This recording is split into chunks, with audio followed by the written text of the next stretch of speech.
Madame Malda, Bonjour. nous sommes aujourd'hui ravis de pouvoir discuter de la méthodologie de l'expression orale en espagnol. Ok. Voilà. Euh, donc, on aura quelques questions à propos.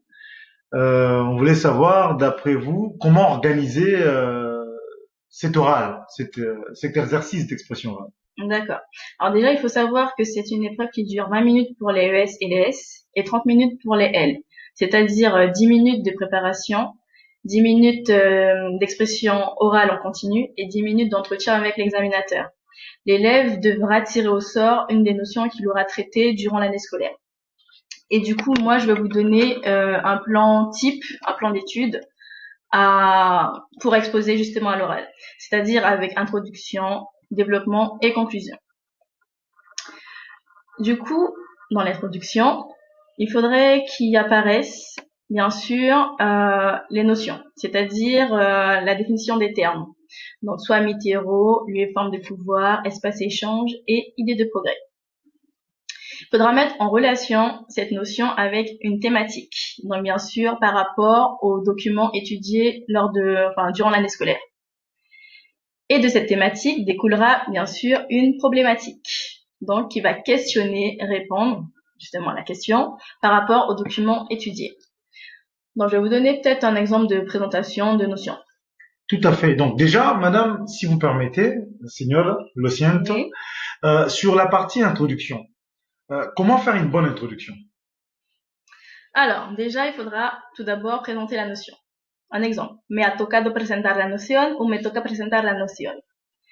Et après la notion, il faudra définir bien sûr les termes de la notion. Primero, me parece importante definir los términos de la noción. Voilà.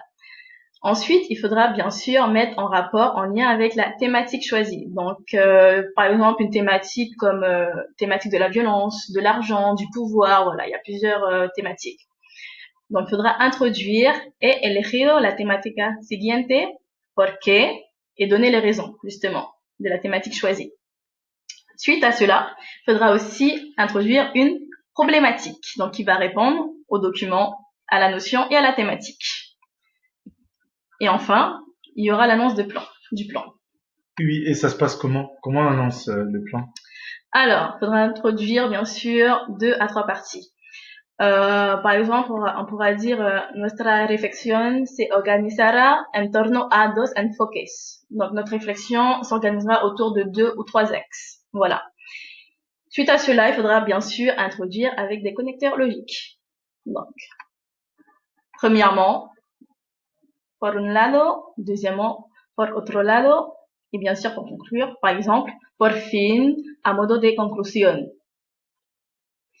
À la fin du développement, il faudra bien sûr donner une phrase de transition, c'est-à-dire qui va, on va dire, résumer les parties et aussi introduire la conclusion.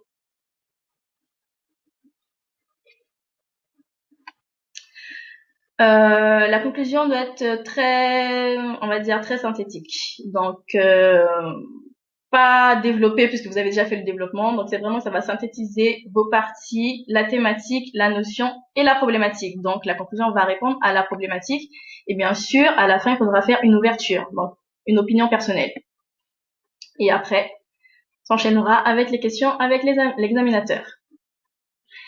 He terminado mi presentación. Puede usted hacerme las preguntas que quiera. Voilà. Gracias. De nada.